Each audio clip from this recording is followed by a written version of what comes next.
psychological first aid, what it is, what it isn't. It's a form of psychological crisis intervention.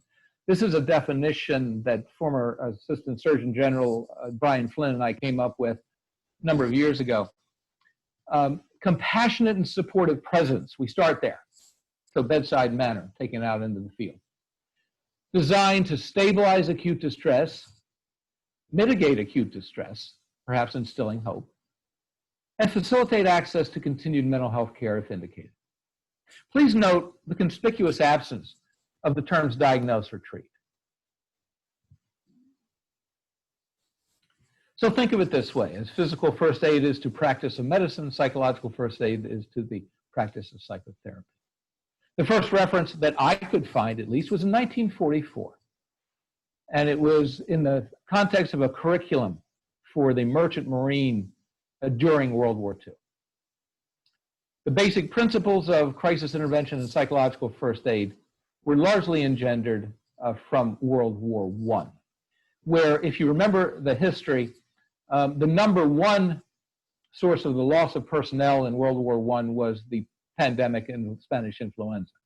Number two was loss, injury, and death due to the enemy shooting at you. And then we also saw something back then that was called shell shock. And that was number three. The return to combat rate for shell shock, depending on the source you look at, was anywhere from 5 to 15%. Field commanders near the end of the war were running out of people. So they went to the psychiatrists and said, you've got to do something. You've got to change the way we can't do anything about people trying to kill us. We can't do anything about this pandemic because we don't know what it is. But we can perhaps do something about this shell shock thing. And that was then dropped in their arena. So they changed their approach. 3 hots and a cot. Rather than moving people back to staging areas, they were moved to forward field hospitals. And an amazing thing happened. Their return to combat increased to about 60 to 70%. We fast forward to something called the Cold War, 1954. This was a monograph from the American Psychiatric Association. In all disasters, whether they result from forces of nature or enemy attack, people are subjected to stresses of severity and quality not generally encountered. It is therefore, and this is vital for all disaster workers to have some familiarity with the patterns themselves and how to help people cope efficiently and effectively. Fast forward again, 2003, from the Institute of Medicine. There's been a growing movement in the world to develop a concept similar to physical first aid. It's known by a number of names, but most commonly is referred to as psychological first aid. So where are we now? PFA has been recommended by World Health, United Nations, American Psychiatric, American Psychological, Red Cross, and the list goes on and on and on. It's currently the first and most favored early intervention approach, according to the National Institute of Mental Health. Counseling. It's not counseling. Counseling might be questionable at times. So if you look at the date down at the bottom, 1952, you'll see this person saying, in our opinion, preoccupation with death psychology, psychotherapy in other words, might actually exert a detrimental effect, causing us to overlook some acute distress. Therapeutically, much could be gained if the client can be made more comfortable, even though no deep cure can be effected. So we take a look. There are numerous psychological first aid models out there. I've broken them into 2 categories. They're pretty easy to distinguish. What I call the listen and connect model and the listen, mitigate, and connect model. The difference is how active certain mechanisms of action are utilized. So listen and connect models, they're fast, efficient, effective when mental health resources are available downstream. They are diminished value if those resources are scarce. Good news, minimal training required. The listen, mitigate, and connect models, efficient, may take more time, requires fewer downstream sources. So if I put my public health faculty hat on, this I'm very interested in, because I might be having to do interventions where there's a paucity of mental health resources, either because they are compromised or perhaps psychiatrists are enlisted to become frontline physicians, as we've seen happen, but not practice psychiatric medicine. Or it may be in areas where access is awkward, is limited, for either chronic reasons in rural areas perhaps, or simply by virtue of the paucity of adequately trained psychiatrists in a particular area. So is there anything we can do, not to replace psychiatry, of course not, but to take the sting out? What we do know, even as we study post-traumatic stress disorders, the majority of people who have a constellation of symptoms we call post-traumatic stress disorder, I prefer the term injury, it goes away with time. So requires fewer downstream resources, better suited for public health applications, emergencies, rural, underserved. Part of what psychological first aid may help us do is to begin to approach that goal of universal mental health care, if we embrace the notion of a continuum. The downside is it requires a little bit more training. Not much, but more training. So how is PFA different than counseling? Usually more directive, shorter time limit.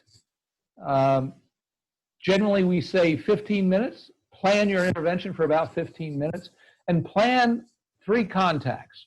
We get this from a meta-analysis and another independent study, that 2 contacts with somebody is better than 1, 3 contacts better than 2, 4 not better than 3, 5 not better than 3. Focus on the acute present. History is far less important. Assumes an adjustment perspective, not a pathological perspective, unless, of course, otherwise indicated. It can also use peer models. Far greater risk of adverse countertransference.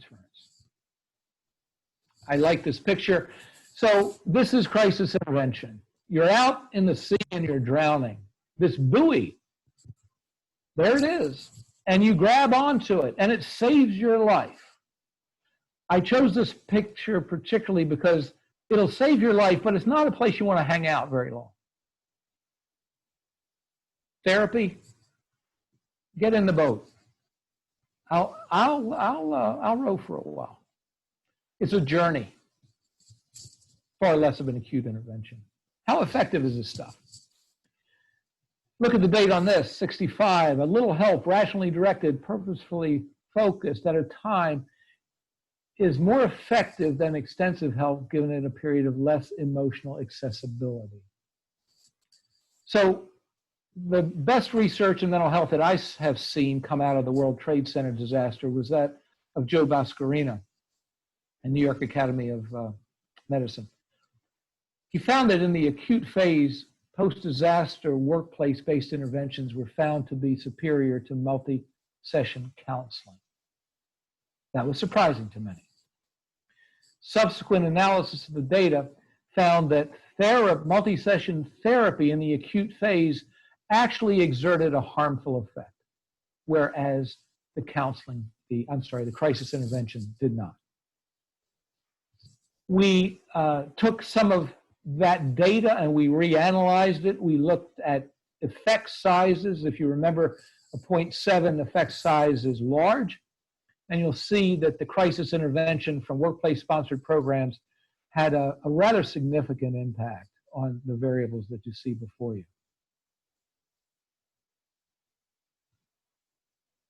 Crisis intervention was found to exert a longer-term positive effect than we thought. This is the pioneering work of Zahava Solomon, who took a look at psych first aid principles applied to soldiers and then followed them for 20 years and found that the impact was traceable, was measurable, and lasting.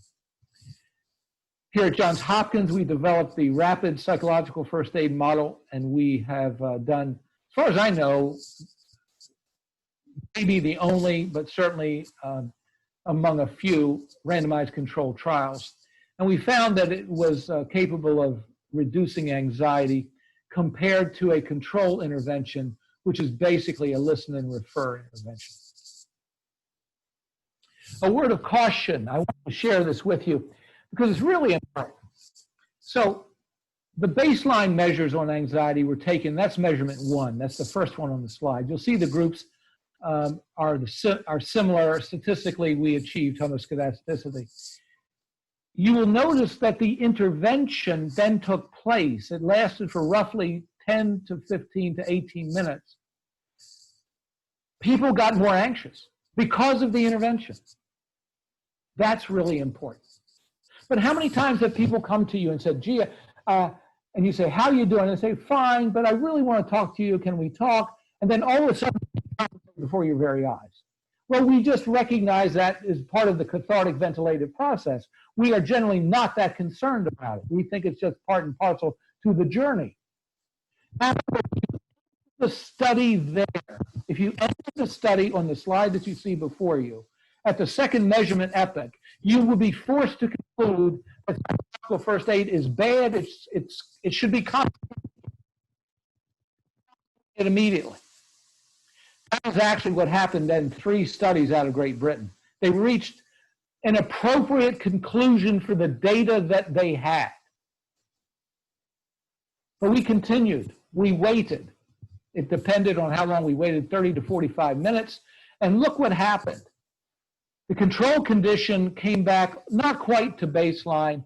The intervention condition went lower than baseline. And the between groups effect size approximated 0.4. We replicated the study using groups. We saw something fascinating. Now, what we did is we took a stressor and we applied it. It was a really gruesome video of someone losing their hand in an industrial accident.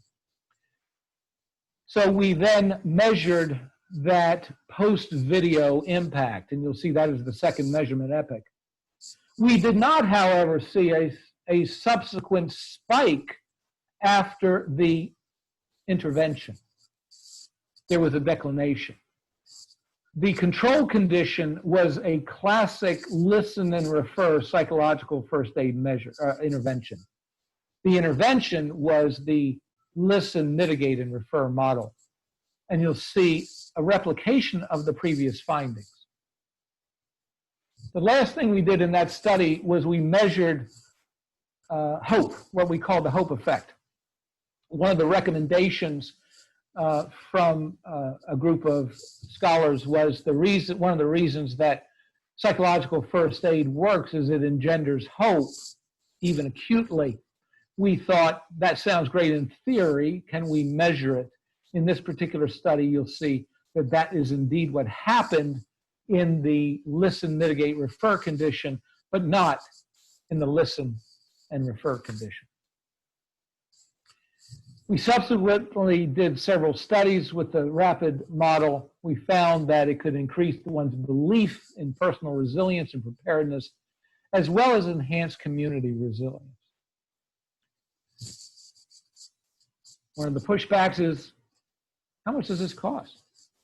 So a study of the RISE program at the Johns Hopkins Hospital found that it was not only not costly, it actually was cost effective. And the impact analysis suggests that it could save the hospital $1.8 million a year. Coming down the home stretch, I gave my last address to the Kuwaiti Parliament as I was leaving the country, and I said, this is the only country in the world, the only situation in the world in my 40-year career that I've seen a situation after a devastating disaster. You had all the money you need. You had all the physical resources you need. And yet your country still struggles. Why? It was a rhetorical question. I answered my own question. I said, a country, a community, an organization only recovers when the human resource recovers. It is the goal of disaster mental health to make that recovery as efficient and effective as possible. We cannot fail at this. If we fail, the suffering increases, the loss continues, the loss of confidence in organizational leadership, in governmental leadership. We exhaust our resources. We create an us versus them mentality, which you're seeing play out before your very eyes in this pandemic. We see uncoordinated, fear-driven local responses, and they're usually never effective. And you see economic collapse. This is not speculation. We have lost, it's estimated, at the bottom of the markets, $10 trillion. A schism, fear-based behaviors, and of course it has a geopolitical impact that we are beginning to see play out, and we may not see play out for a long time. So that's my 30,000-foot indoctrination. If you weren't an expert when this started, you're not an expert now. What I've hoped I've done is to plant some tantalizing tidbits, some kernels. Perhaps I've raised more questions than I've answered, and that can be a good thing.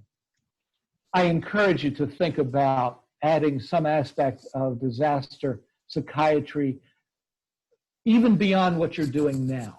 And if you're in academic research institutions, this is the fastest track to tenure I know of. So I shall pause there and see if I can get it. Thank you, Dr. Everly.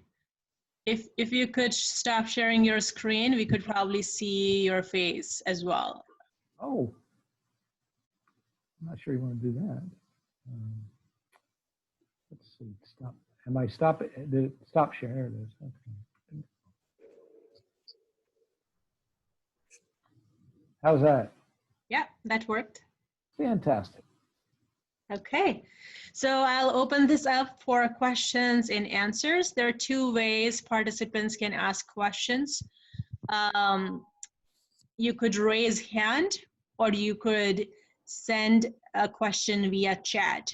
And each time I'll ask individual person, I'll call their name and ask them to unmute for them to ask the question. So we are starting questions and answers. I see a question by Ayana. Could you please unmute yourself and ask your question? Hi, good afternoon. Thank you so much for that information. I was curious to know if you could perhaps share like a hypothetical example or script of what mitigation might sound like, perhaps in the context of one of our encounters with a caller. So the mechanisms of action, and I'll present this in an academic way, forgive me, but then I'll give you a case study. So we know information is power. Francis Bacon was correct about that. So information itself can be useful. So we think of anticipatory guidance. What's going to happen? We think of explanatory guidance. Why is this happening to me? We think of prescriptive guidance. Here are some things you can do about it. So explanatory guidance. Why is this happening to me? One of the most salutatory explanations I've ever given to patients when they ask why they have the post-traumatic stress syndrome is I say every single sign and symptom that you experience is designed for your physical survival. Every single one. It's a survival mechanism. However, when taken in too great of a magnitude or a duration, those very same things that keep you alive physically can serve to undermine you psychologically. But no, you're not going crazy. Prescriptive guidance, simple stress management techniques, value what I call anti-panic interventions, deep diaphragmatic breathing. One of my favorites, however, is a brief cognitive reframes. And I saw this very poignantly with a fire crew. They went to a house that was burning. They took 2 children out of the fire. They resuscitated both children. Both children would have died. They resuscitated both children, transported them to the hospital. Ultimately, 1 child lived, 1 child died. The group was in despair. And finally, one of the group members looked at the group and said, you know, you didn't lose a child, you saved a child. The entire group took a deep sigh, and the trajectory of that group changed. It was breathtaking. So I'm a big fan. I'm a cognitive behavior therapist, but regardless of that bias, we know that how people view adverse situations determines their reactions, sometimes for the rest of their lives. Simply changing a perspective, planting a seed, can be very powerful. Thank you, Dr. Everly. Haya Mueller has a question. Could you please unmute yourself? And I also noticed people are raising hand physically. I forgot to mention, we were talking about raising hand on the Zoom meeting platform. There's a raise hand option. If you don't see the raise hand option, you could text in the chat option. Thank you. Haya, please unmute yourself. Hi, I'm in California, so good morning, everybody from California. I was just struck by how you said that, 3 encounters with a mental health intervention seem to be helpful, and how one implements that in, a situation like this potentially, where it's a volunteer thing, you're doing it remotely. If you have any kind of anecdotal experience of how you might have implemented that in other situations, I'm just curious about that. I'll mute myself again now. Okay, thanks for the question. Sure, this can be done in person. It can be done telephonically. It can be done by Zoom. It can be done by computer. But let's say you've made that first contact. We generally think, don't we, in almost all mental health interventions, that follow-up is a good idea. So I might say something to the effect of, so how you feeling now? I mean, we literally have training videos out on this, but I would ask the question, so how are you doing now? And the person, let's assume they're going to be honest. They're going to say, about the same, I'm feeling a little better, or honestly, I'm feeling a little worse. Regardless of what they say, I'm going to say, unless there's an acute emergency, of course, I'm going to say, well, okay, so maybe there's been a little bit of improvement. You know what? I'd like to check back with you. Would that be okay?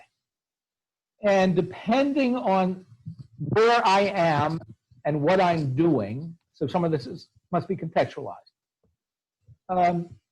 I'm going to contact them about 24 hours later. That's my first rule of thumb. If this is an acute incident, because I want them to sleep on it, because we know magical things happen during sleep. If this is a chronic incident, that becomes less important. But I still would probably choose about 24 hours or so later, because I just want to see, have I made a difference? Have I made it worse? Have I made it better? Many things get better just with time.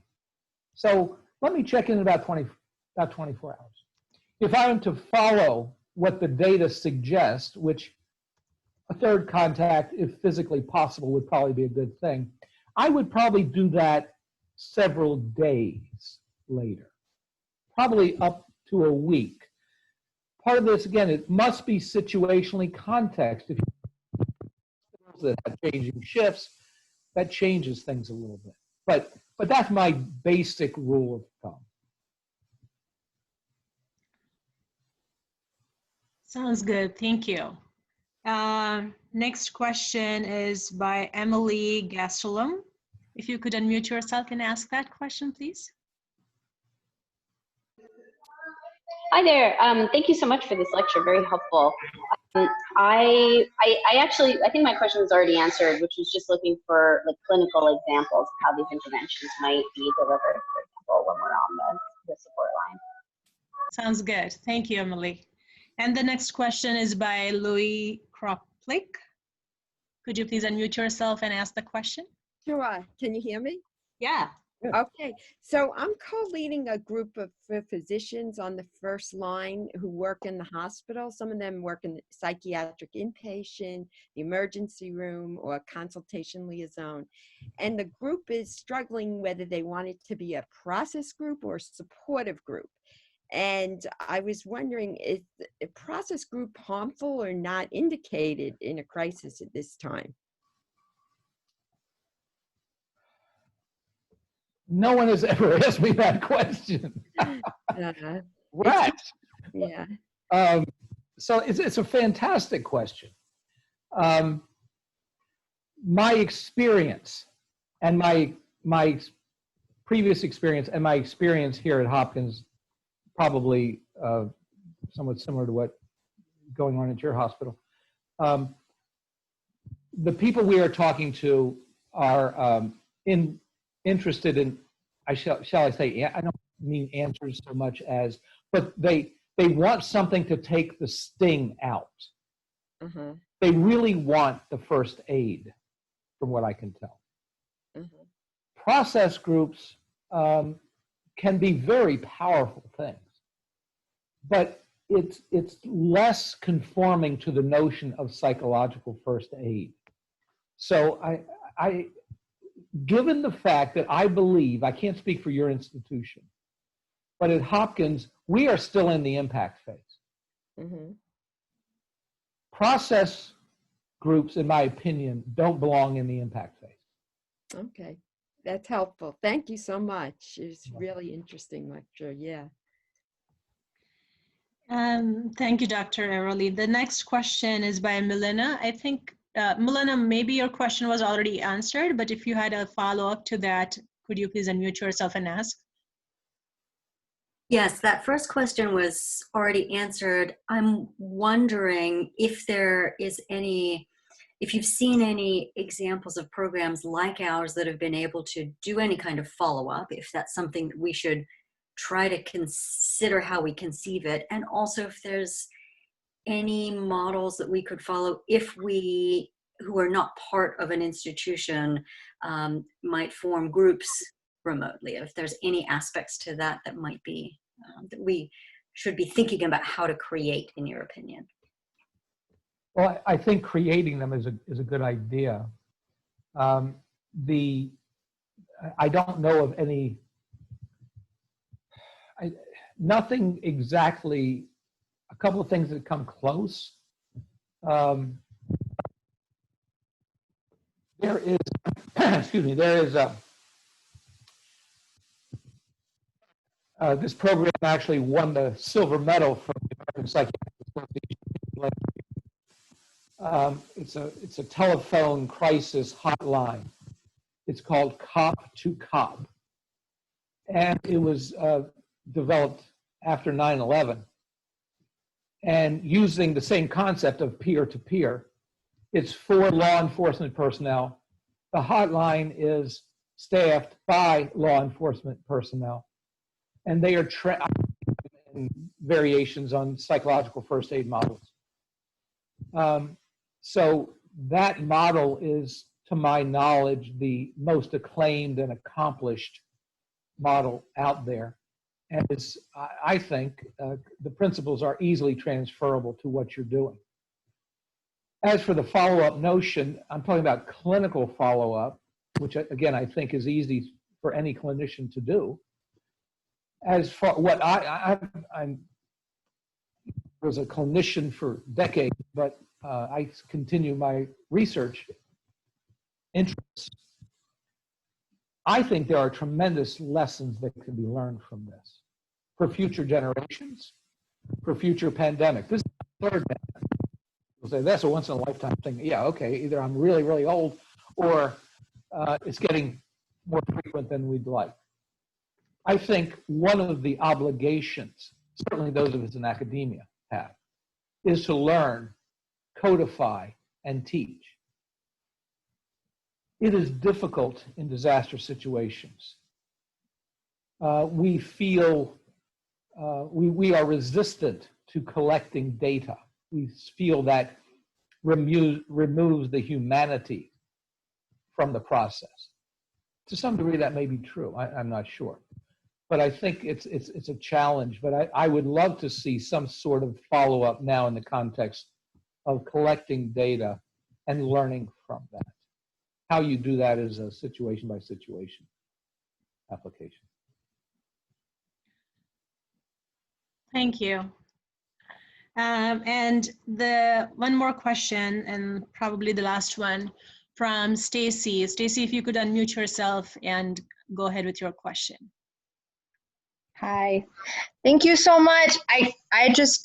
I'm so grateful because I felt like this was really fascinating and an awesome presentation. I just want to express my gratitude. I kind of have two questions. If I can't ask both, that's okay. Go ahead. So one of my questions is, I know this was just the tip of the iceberg overview, and I would love to get some resources I can read to better understand how to do that mitigation step and the NECP learning specific to this psychological first aid. And then my other question is, I was recently reading, I don't know if you're familiar with the book Crazy Like Us, and it talked a lot about how a lot of our traditional Western cultures, if applied in a crisis situation improperly to another culture, can be harmful. And I'm not sure if you have any comments on, in particular biases that we need to watch out for when we are addressing disasters that are, in other cultures. Sure. Great questions. So the easy one first. My recommendations for resources, and this is why I had that disclosure slide up there. The best book that I know of is the one I wrote. There you go, little narcissism. But I would recommend the Hopkins Psychological First Aid book, because we do go into significant detail with examples on how those mechanisms of mediation can be applied. We literally have a running scenario through the book. I'll also reference something that is absolutely free. I have I post articles to a online magazine called Psychology Today, and the blog is called When Disaster Strikes, and there are a lot of very specific tips.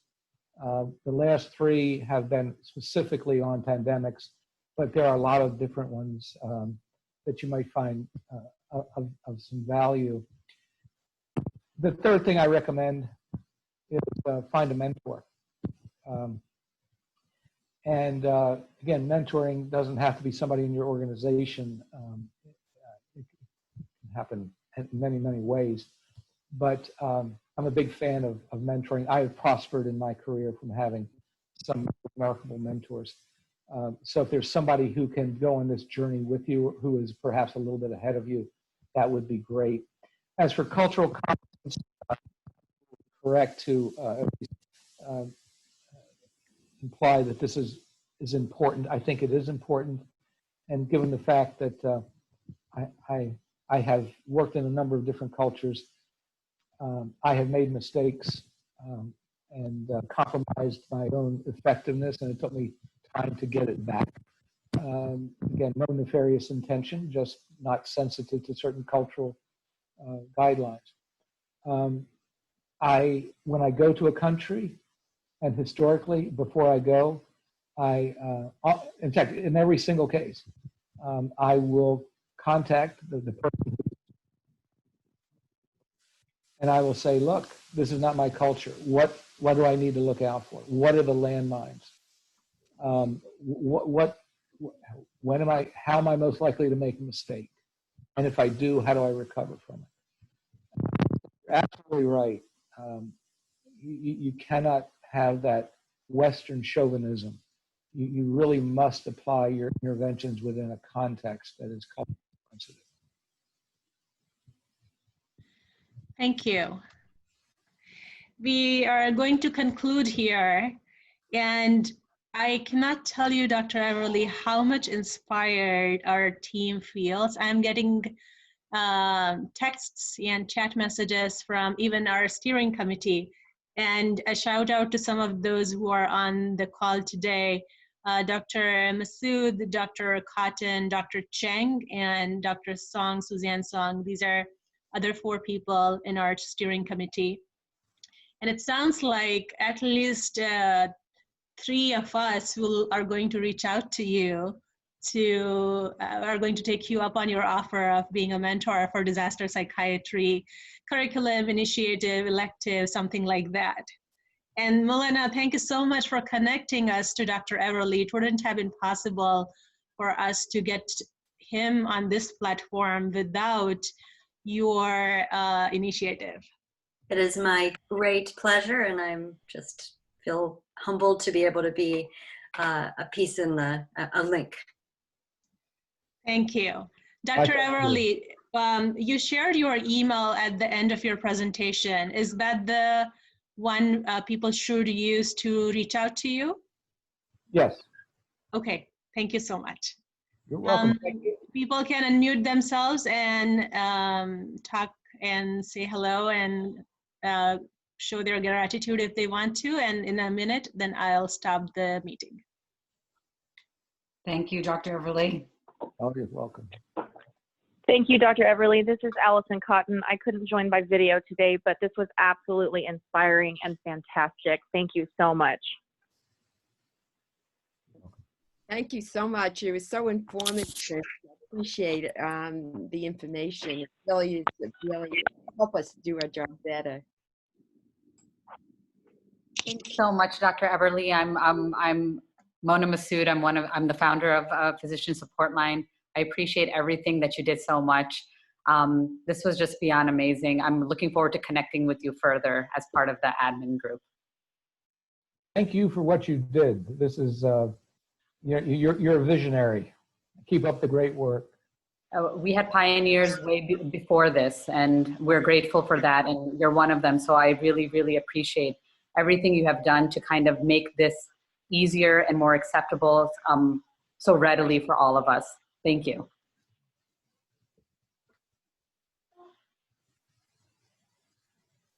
All right, thank you everybody for your time this Saturday morning, and thank you so much, Dr. Everly, for being especially patient with our tech issues. As I said, we are building and flying the plane at the same time. We will reach out to you for further mentorship. Thank you, everybody. Thank you. Bye. Bye. I'm gonna stay on the meeting for one or two more minutes, and then I will end it. I just want to say thank you to all of you for helping those of us who are part of this organization to cope with the pandemic. This is really, in terms of my way of managing this, absolutely invaluable. So, Exactly. Mona and I talk about that all the time. I was thinking about that graph that Dr. Everly showed, and I remind myself, and sometimes Mona too, that hey, this is going to be a long race. We have to be careful about the sprinting that we are doing right now. yes, I have worried about you. We're in the leadership when I notice the time stamps on your. That's the problem with working with psychiatrists. They notice every single thing. I know. Worry about Lisa, I've had the same comments from my faculty mentors that my timestamps are a little concerning. Oh, I know. And I can't express how much you guys. I'm so humbled, so grateful for all of you. This has been such a life-changing moment for all of us in such a positive way. And I'm so thankful of all this coming together. It's the strength I feel like internally from our profession and all of you is pretty astounding. So. Mona, I This think was this great. has changed. Hello. Oh, sorry. I just want to say hello. This is Dr. Fumero from Puerto Rico. Hi. Hi. Hi. And for me, I saw that graphic and goosebumps. We went through that 2 years ago after Hurricane Maria in Puerto Rico. Category 5 hurricane, and then on the January we had earthquakes, and then the pandemic. And I have to say, it's 3 different scenarios. We definitely learned from the past catastrophe, but it's completely different. So all this and having you here and really helped me to make those adjustments that we have in order to deal adequately with this pandemic, which is sort of kind of different from the other catastrophic events that we have been faced here in Puerto Rico. So just want to say thank you. Oh my goodness. Thank you so much for doing the work you're doing. It's so incredibly inspiring that so much has happened in Puerto Rico. You're so right. And it's just, thank you so much. Thank you so much for wanting to be a part of this. Thank you. Go ahead, Allison. You were saying something. I was just, I'm just so inspired. And I mean, I think, you know, I finished my training like 9 months ago. And I think that this has changed the course of my career dramatically. And I'm beside myself with joy right now. I just can't even tell you how much I appreciate being a part of this. We feel the same way, Allison. Yeah, about you. Yeah, yes, Smita, exactly. We're so grateful. This admin team has been just a wonder. So, oh my gosh. Chanel, you were asking for go ahead. Sorry. I'm going to mute myself because I'm just so inspired. I can't stop talking. I just mute myself. Chanel, you were asking for the email, I think. Are you still on? Yeah, I'm still on. Did anybody take it down? I'll have to go back in the recording and check. Oh, I have it. Sorry. I'll give you the email. Yeah. That would be awesome. Just because it wasn't really a text thing. I was like, oh, and there it goes. Oh, well. Yeah. And see here, I kept on recording the meeting still. Let me get off of the recording as well.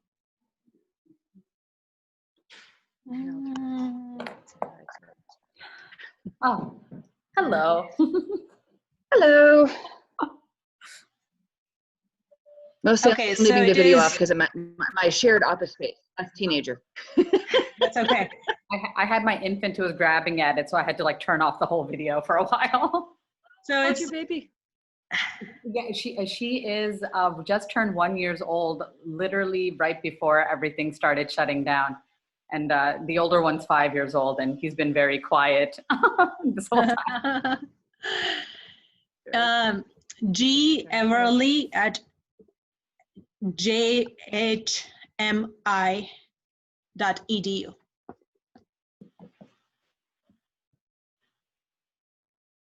Okay, everybody. Is anybody going to the APA meeting? Mona, I feel like this afternoon's lecture could have been by you. I know. I'm really excited. And this is something I'm going to be sound totally just emailing. garbled out at the exact moment you were reading off the email. Oh, Sorry? Smita, you want to repeat the email? G. Can you type it in the chat? Yeah, I'll do that. The sound kind of went right as you were reading it off. Can you type it in the chat?